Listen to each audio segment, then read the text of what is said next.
to connect a region of over 600 million bridges between our lands.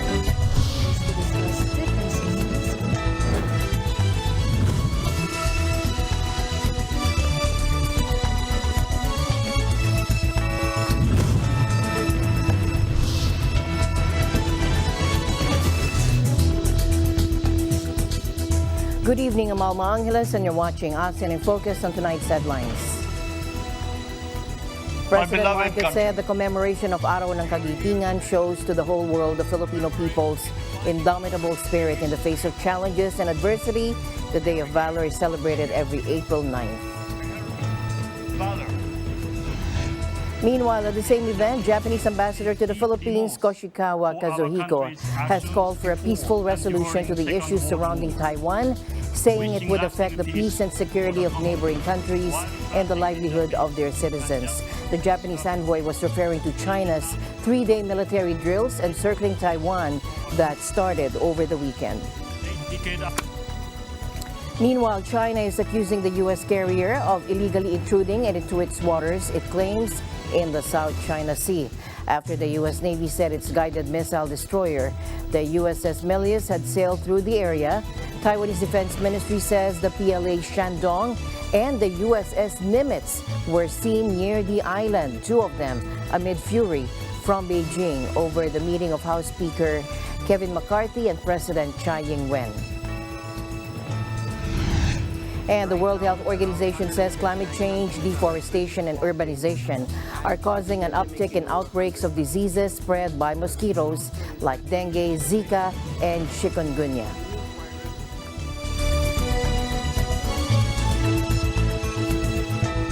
President Marcos said the commemoration of Araw ng Kagitingan shows to the whole world the Filipino people's indomitable spirit.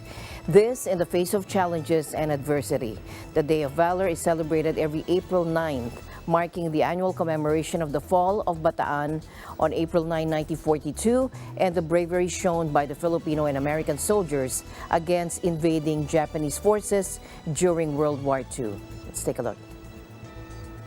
My beloved countrymen, we are here today to commemorate a defining moment in the history of our people. We are here to once again remember the heroism, valor, and sacrifice of the countless heroes who, with every ounce of their being, and often with their passing, have made this hallowed ground. Our world has turned many times since that war. We live in a different time now. Those who once faced each other in battle now work together for peace. So one might ask, is there still a need for heroes?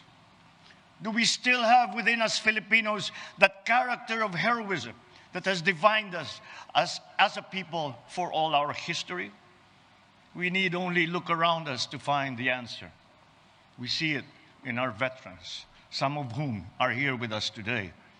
They have passed on to us this shining legacy, this treasure for us to burnish. We see it in the eyes of every child who looks to the future with hope and eager anticipation. The answer lies in every Filipino who toils and sacrifices to feed their families, help their communities, and serve their country. The president has just been awarded. He likewise urged the public to learn to make wise and sound decisions so that we may address the country's pressing problems with compassion and concern for others. The president called on Filipinos to re-examine the values and honor of our forebears by speaking up against discrimination, extending help to those in need, and working towards a better future, adding that the legacy of the heroes and heroines came at a great and hefty cost. Meanwhile, Japanese ambassador to the Philippines, Koshikawa Kazuhiko, has called for a peaceful resolution to the issues surrounding Taiwan. He said it would affect the peace and security of neighboring countries, plus the livelihood of their citizens. Take a look. We, the Japanese people, feel deep remorse for our country's actions before and during Second World War. Wishing lasting peace for the common good, while trusting in the faith and justice of peace-loving people, we are determined to uphold the rule-based global order. Japan, the Philippines, and the United States once divided by war, are now mutually trusting democratic partners working toward a common goal to preserve peace and stability in the Indo-Pacific region. Among other things, our leaders pledged that Japan and the Philippines, together with the United States and other like-minded countries, are partners in maintaining peaceful and stable world. Amid increasing severe international security environment, we seek to prevent a repeat of a tragedy of war for the sake of present and future generations. Following the large-scale military action last August, another military threat is now underway around Taiwan. Repeated large-scale military action in the vicinity by a neighbor seriously affect the peace and security of Japan and other countries in the regions, as well as the safety and livelihood of their citizens. We sincerely hope that issues surrounding Taiwan will be resolved peacefully through dialogue, not by force. The Japanese envoy was referring to China's three-day military drills encircling Taiwan that started over the weekend. According to the Japanese envoy, Japan and the Philippines, together with the U.S., are partners in maintaining a peaceful and stable world. Again, he stressed that no military or economic power should undermine the peace and stability in the Indo-Pacific region. Committed to our shared vision of a free and open Indo-Pacific, we firmly oppose unilateral attempt to change the status quo by force, especially in the East and South China Sea. We cannot allow any military and economic power to undermine the very foundation of existing global order and plunge the world into conflict and chaos and tragedy. In the same event, U.S. Embassy in the Philippines charge d'affaires Heather Varieva likewise called for peace in the Indo-Pacific region.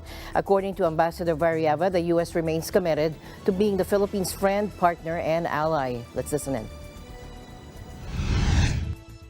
Filipino World War II veterans shaped the history of both the Philippines and the United States.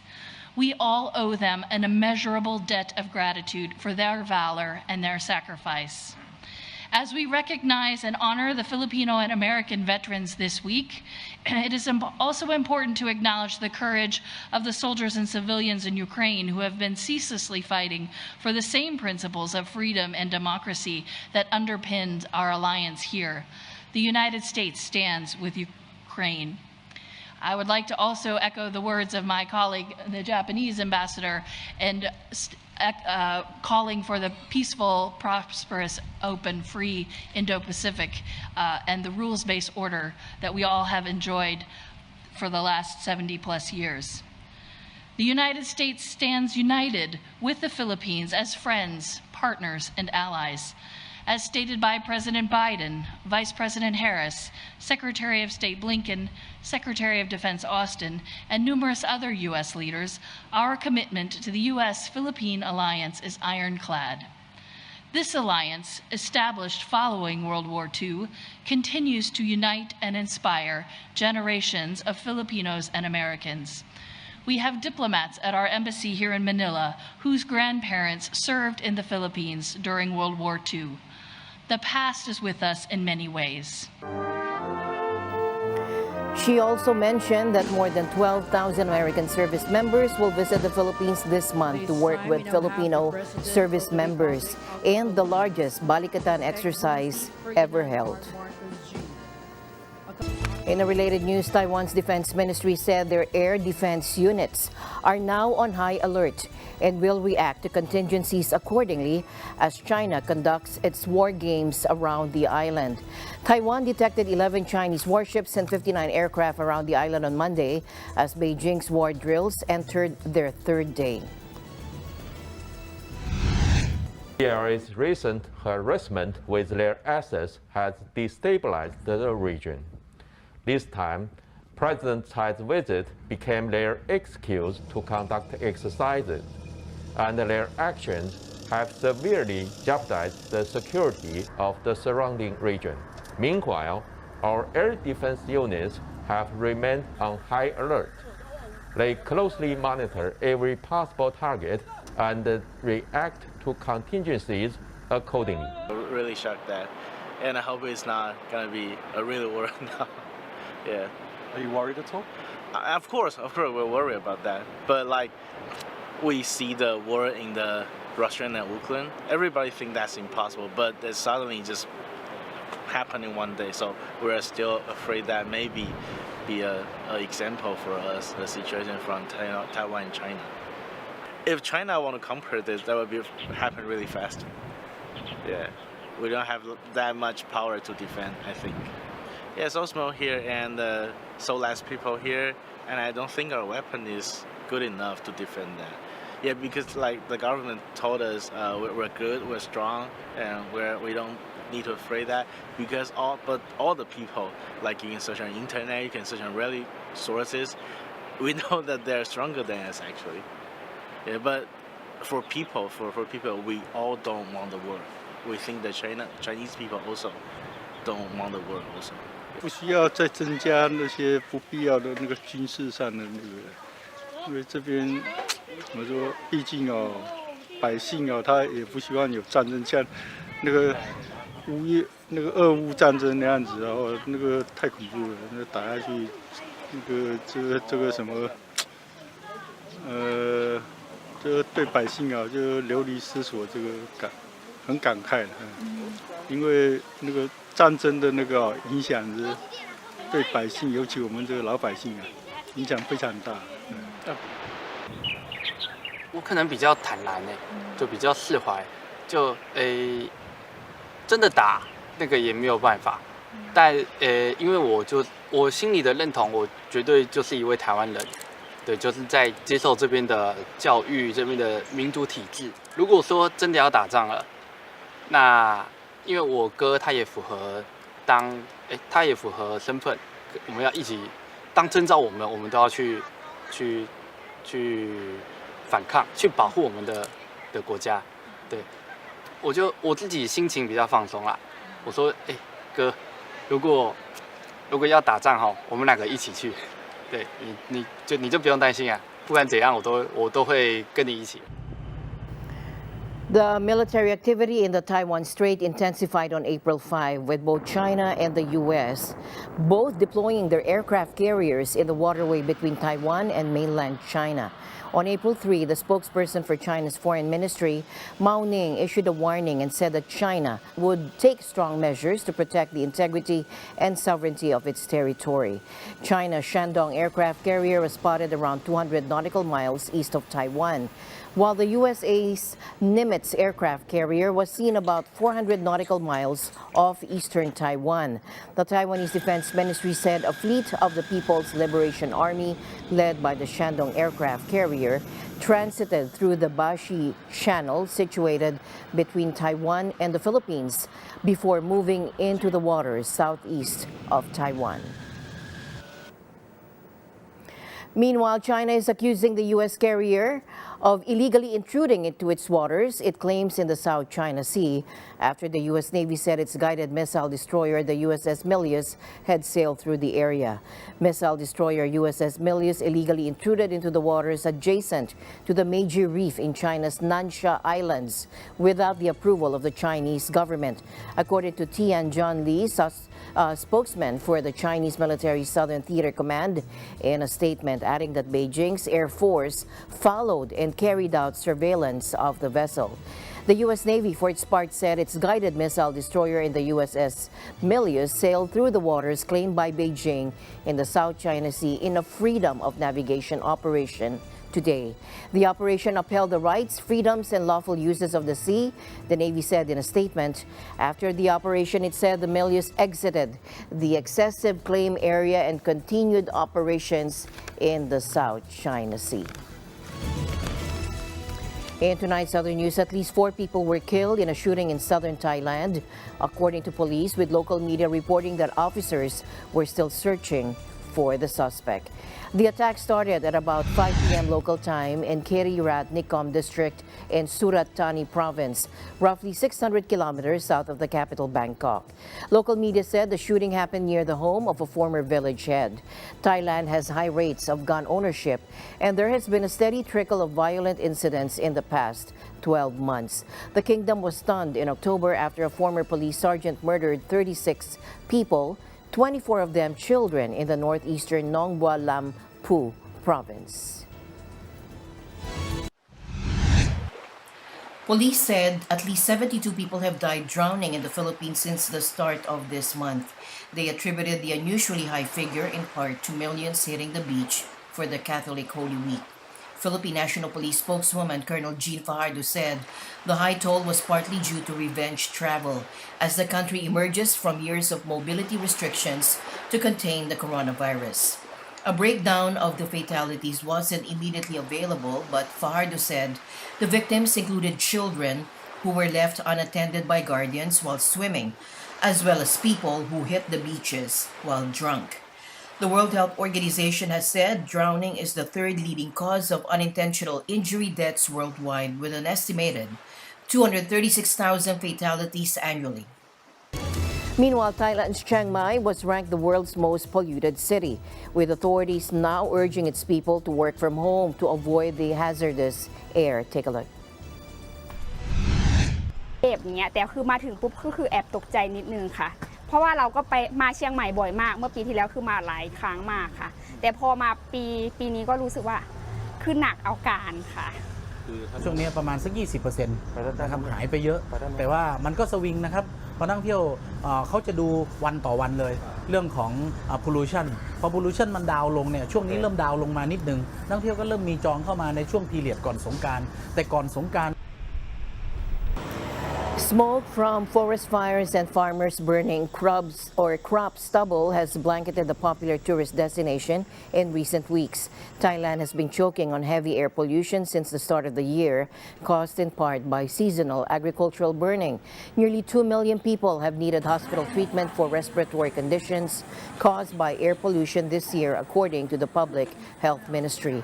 IQ Air ranked Chiang Mai as the most polluted major city in the world, above regular hotspots such as Delhi and Lahore. Chiang Mai Provincial Governor Nirad Pongsittitavorn issued a statement urging people to stay indoors and work from home to protect themselves and reduce the health impact from PM 2.5 particles. Home to nearly 130,000 people, Chiang Mai is a gateway to Thailand's hilly north, visited pre-pandemic by millions of tourists for its historic center and laid-back atmosphere. Prime Minister Prayut Chan-o-cha's office said he would push for discussion of cross-border pollution at the next summit of the regional bloc ASEAN. And the World Health Organization recently commemorated its 75th anniversary. Let's find out how they celebrated this in Papua New Guinea. Our correspondent Echo Hortaleza Quinola reports from Port Moresby. In commemoration of the World Health Organization's 75th year, Papua New Guinea's National Capital District's Active City Development Program joins the celebration with the Health for All for Health program. WHO representative Dr. Civil Husenova says it is our responsibility to take care of our health and well-being. In his speech, NCDC Governor Poes Parkop says the key to a healthy life is to eat right, have a walking exercise, and maintain a healthy lifestyle. The Walk for Life campaign continues to inspire and engage Papua New Guineans in a healthier community. Echo Hortaleza Quinola, Port Moresby, Papua New Guinea, Eagle News, we live in extraordinary times. Thank you, Echo. Meanwhile, staying with the WHO, large numbers of people, roughly 1 in 6 worldwide, are affected by infertility in their lifetime. That according to a new report published today by the World Health Organization. Our correspondent from North America, Rosel Ferria, reports from Washington, D.C. Infertility does not discriminate. This is what WHO Chief Dr. Tedros Adhanom Ghebreyesus says, as new estimates show large numbers of people are affected by infertility in their lifetime. WHO says infertility is a disease of the male or female reproductive system. It is not achieving a pregnancy after 12 months or more of regular unprotected sexual intercourse. The key findings of the report show that 1 in 6 people are infertile over a period of a lifetime. That is a significant number. We're calling for greater access to infertility services, and we're calling for greater evidence, better evidence to be able to address the treatment issues.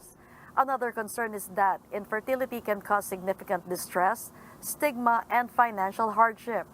These affect people's mental and psychosocial well-being.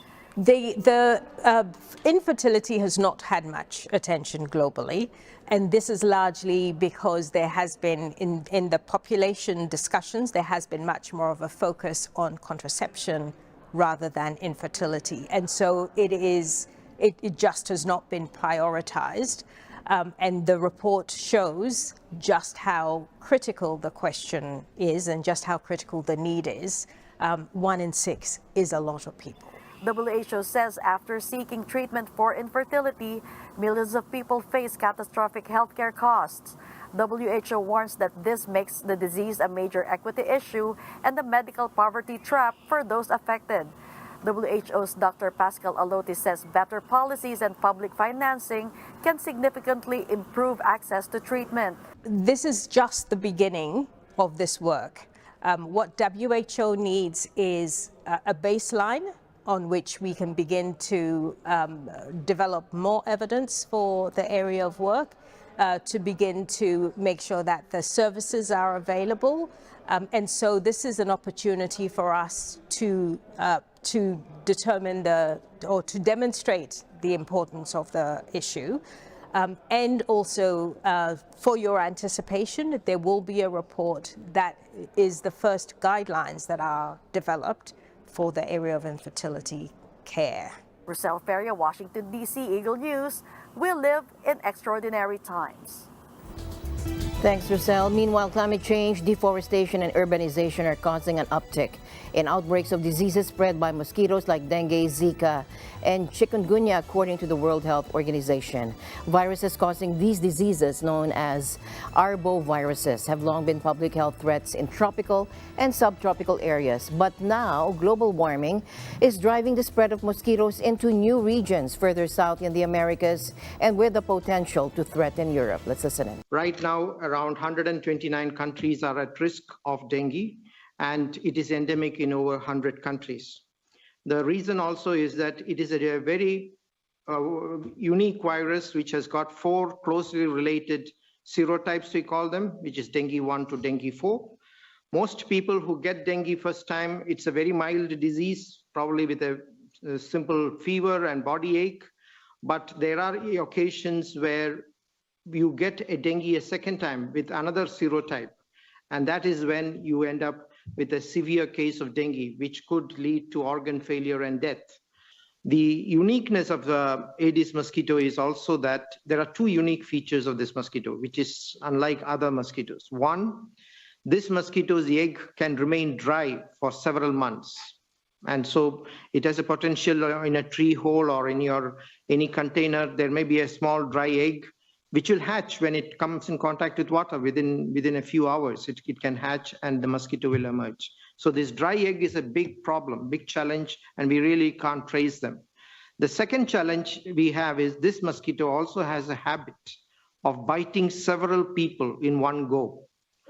So usually the malaria mosquito, for example, it sits on a person, it takes a full whatever blood it needs, and then it goes for development of its egg. But Aedes doesn't do that. Aedes likes to bite several people. So the net result is a complete family may be sick with the same disease in the house, or we may have clusters of cases in the locality done by this single mosquito, which is taking several blood meal. And this is really worrying because this was the southern hemisphere having the summer. They had a bad outbreak, and this trend is likely to continue for rest of the world. And in Asia, the countries affected include Cambodia, Vietnam, Laos, and Philippines, Malaysia, and Singapore. So basically, the dengue trend is continuing. Now, the factors affecting this increase is, of course, there is movement of people now, urbanization and associated problems with water and sanitation, continuous spread of the vectors into new regions, and in terms of climatic change, certainly increased precipitation, higher temperature, higher humidity, all favors the mosquito. To date, about 115 countries have reported chikungunya cases since the 1950s when it was discovered. So let me talk a little bit about chikungunya. The main symptoms are high fever, very severe joint pain, stiffness, and rash. And that's what most of the symptoms usually last up to 7 days. However, there is a proportion of people, around 40% of the people that are infected will have or report these symptoms up to 6 months or even years after the infection. And that's where the real burden of chikungunya is, because it can cause lifelong disabilities or disabilities per year, and then it affects the quality of life of the population. We need to be on the alert, detect it early so that we can have less suffering and less secondary infections. So this is what we are aiming for. We really want to avoid any major outbreak. And finally in our news, it's only April, but Universal's The Super Mario Brothers movie racked up such huge numbers in its North American opening weekend that analysts say it could top the list for all of 2023. The animated film, a joint effort of Universal, Nintendo, and Illumination Studios, sold an estimated $146.4 million in tickets over the weekend and $204.6 million in its first 5 days, according to industry watcher Exhibitor Relations, adding it will easily be the #1 flick of 2023. In second place for the weekend, with 1/10 the ticket sales of Super Mario, was Lionsgate's neo-noir John Wick Chapter 4 at $14.6 million. The thriller has been praised for its action choreography, largely the work of director and former stuntman Chad Stahelski. Keanu Reeves stars as the titular hitman who finds himself fighting an international crime group. Third spot went to last weekend's leader, Paramount, and Eon's Dungeons & Dragons, Honor Among Thieves at $14.5 million, based on the popular role-playing game. It stars Chris Pine, Michelle Rodriguez, and Hugh Grant. I don't want to see you die, which is why. As my usual habit, I'd like to end the day on a positive note. Let's encourage and build each other up so that no one is left behind. And that's it for tonight's broadcast. I'm Alma Angela. Stay in the news because we live in extraordinary times. Good night.